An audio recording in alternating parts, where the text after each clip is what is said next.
So, 2021 Honda Trail 125. That thing right there. Yep, it's in my shop. It's here. And it has a lot of cool hidden features on it that I never even knew about until I cracked open the manual. So, that's what we're going to do today. I'm going to show you all the hidden features that I can find with my brief time on and with the bike. So there could be some more, and if there is, be sure to tell me down in the comments. But I think I might have got them all. So what we're going to do is cover all these hidden features, the secrets, I guess you could say, of the Trail 125, the hidden items, the things that you won't know until you get the bike, until you crack open the manual. So it might be a spoiler alert, so if you're out there and you want to see this stuff for yourself first time when you open your own manual, skip past this video. But I think you're here for a reason. So with that, let's see what makes this bike so special, so much fun, and exciting when you get it. And you crack open that manual and you see, oh wow, I didn't know that it had this. Let me check it out. Sure enough, you go and look, there it is. So what am I talking about? Gonna have to keep watching. Let's check it out.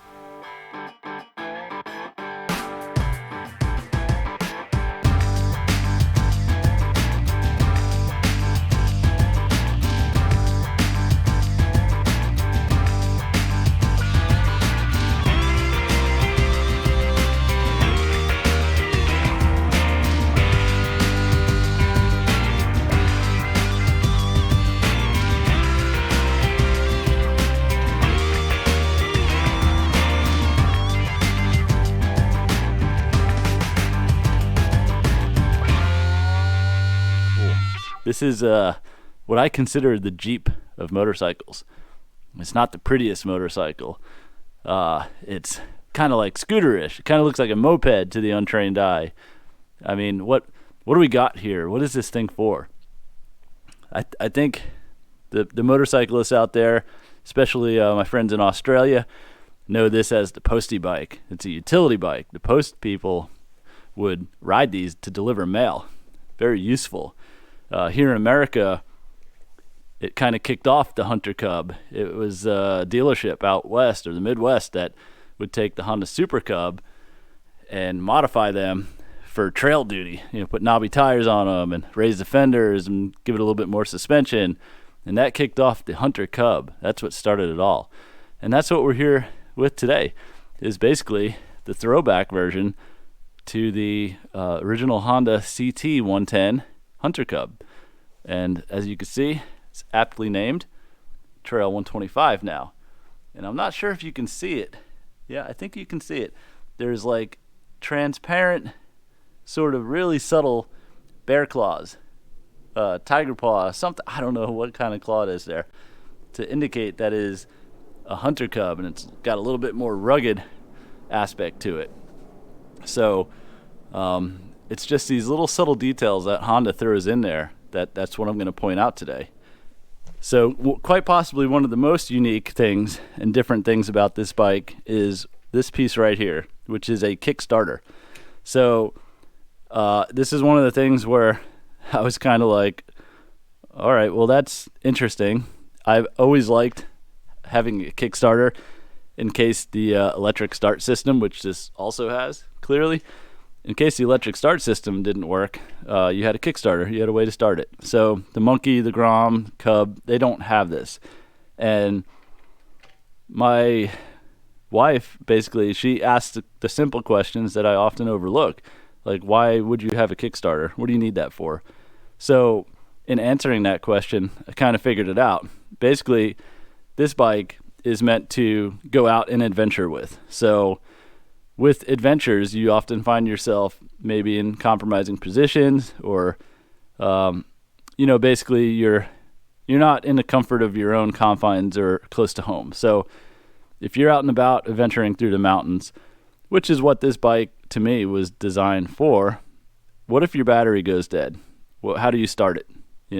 So that's the answer right here. They put a Kickstarter on it. So basically it's that backup system in case your electric starter or your battery goes dead. You can still use the Kickstarter. However, knowing modern EFI systems, electronic fuel injection systems, I'm wondering if you have a dead battery, is the EFI system even going to work? So that's something interesting to think about.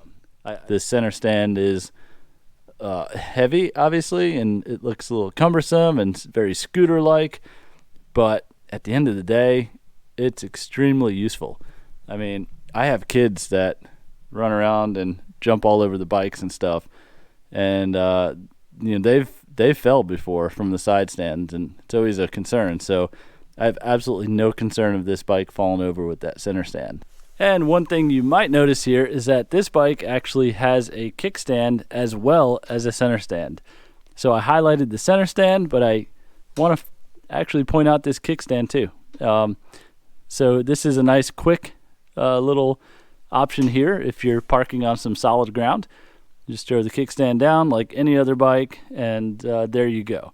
However, I'm a big fan of the center stand because I have the kids, like I said, and there's no chance of this bike falling over when it's on that center stand. So nice option though. It's cool to have both of these things. So the coolest thing about this Snorkel air intake system on this bike is that it puts the intake of air up here. That's just below the seat line. So basically you can go in water with this bike as long as it stays under this line. And we saw this tested from a video from Thailand or somewhere over there in Asia, where the guy drove it through the lake, and he ended up flooding the bike. So I don't know if he went over this mark or not, but that's pretty rugged that this bike actually has a built-in snorkel. The Monkey and the Grom are way, way lower. So I think that's really, really cool, and one of the probably my favorite features on this bike. One thing you might notice when I was passing by sweeping this area are these two little things right here. This is a sight glass indicator for airbox oil and I think water, basically. So it tells you if you got anything in your airbox. It'll show up here. Mostly oil, I believe, but also water. And this actually is a drain. So this is a little like a little duckbill thing. I don't know what they're called, but this will drain water if there's water in there. So that's pretty unique in my opinion. That's a nice little touch that Honda put in there to facilitate draining the airbox, which is underneath this panel right here. So that's pretty interesting if you do plan to get a little bit rugged and off the beaten path, such as I do with this bike. So a very cool little thing about the Trail 125 is this heel shifter. That's kind of one of the first things you're probably going to notice when you jump on the bike. Instead of having a manual clutch system like the Monkey and the Grom, this is a semi-automatic shifting system. So it's an automatic clutch, but you get to select the gears. So basically, you start off in neutral all the way down, and then every time you click up, you put it in a different gear. And there's 4 gears, so it's 4 up on the transmission. And you might notice this thing over here. The first thing I thought is, what in the world is that, and what am I going to do with this? So basically, this is a heel shifter. So you can pull up to select your gear with your toe, or you can push down with your heel to kick it up to the next gear. I didn't quite understand the reasoning to this. My bikes are kind of always limited to dirt bikes, off-road bikes, where it's 1 down and 3 up or 4 up, neutral in the middle between 1 and 2. So I didn't understand what the purpose of this was until I took it for a break-in ride yesterday, when I ended up using this a lot. Not when I ever thought I would either. So on the street, just cruising around, I use my toe. But it wasn't until I started getting off-road a little bit and, kind of finding the groove with this heel shifter that I ended up liking it. So very interesting, cool little aspect of this that you see right off the bat. So we're going to show you how the seat flips up. Basically, you take your ignition key, put the key in the spot, turn it, and then reach up and flip your seat up. So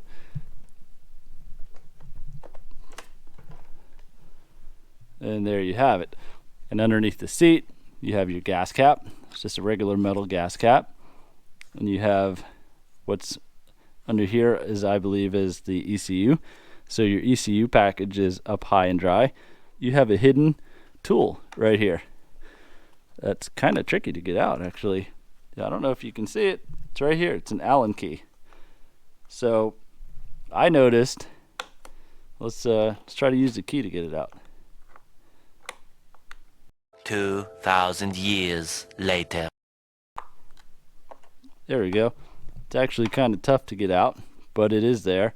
So this Allen key, you might be wondering, is for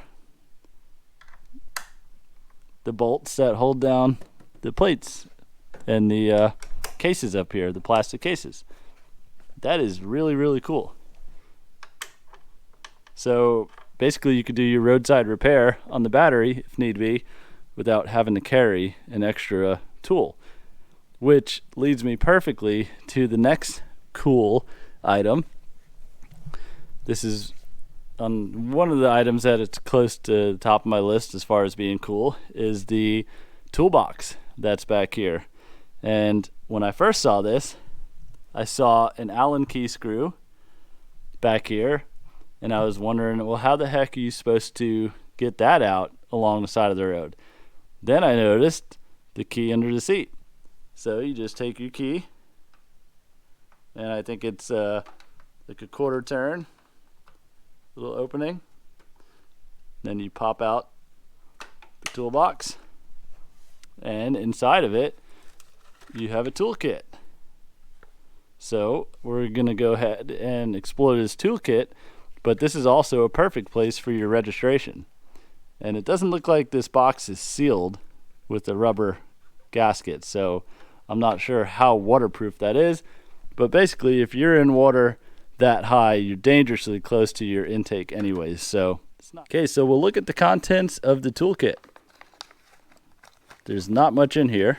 First thing we're going to pull out is this funky tether type thing. I know what it is, but I'm going to tell you what it is here in a second. And then we have basically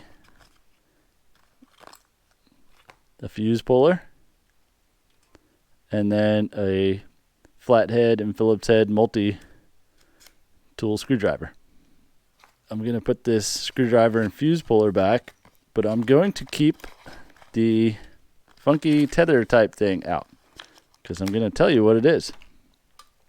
So this is the helmet keeper, or the helmet hanger thing, tether, I guess you can say. I don't know exactly what it's called. I can't remember, but it's essentially to allow you to hang your helmet when you park the bike. And I'm going to show you how that works right now.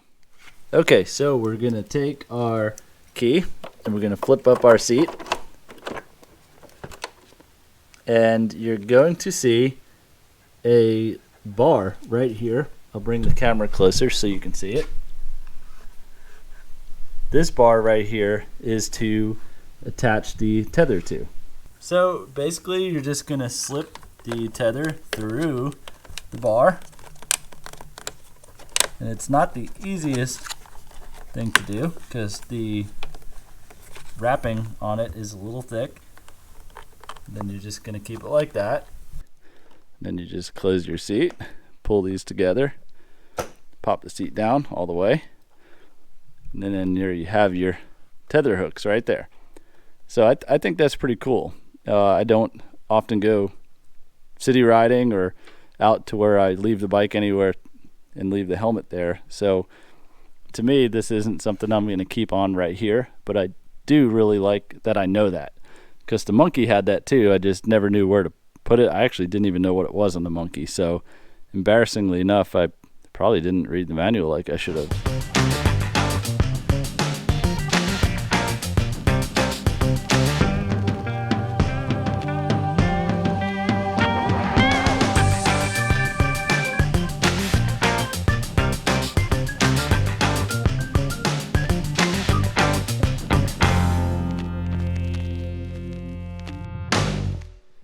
Basically, you turn the handlebars all the way to the left.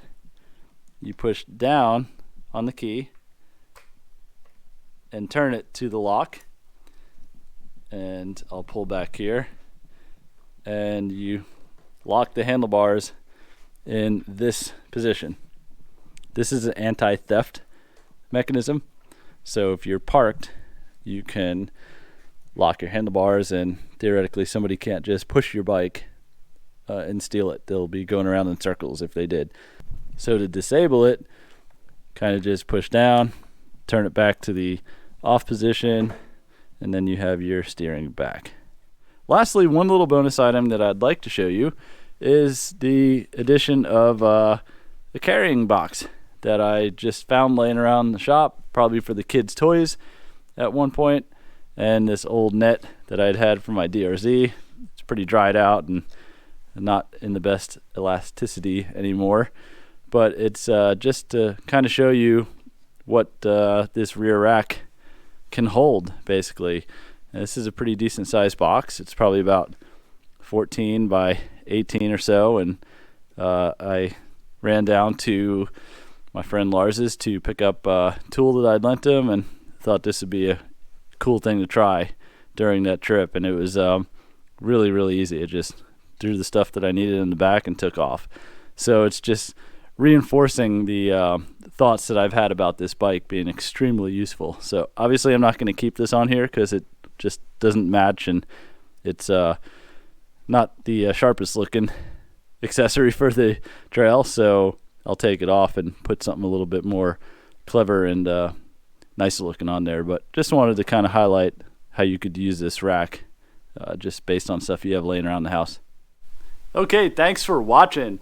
Please be sure to check out all of the other feature videos on the Trail 125. I try to cover each section of the bike in up close detail, foregoing the specifications and more or less showing you how it works on the bike and what I feel about it. So I hope you enjoyed it. Thanks for watching. Be sure to subscribe if you like this content. There's tons more to come. So with that, we're going to call this video done. And like I said, be sure to check out the other videos. And lastly, thanks for watching. See ya.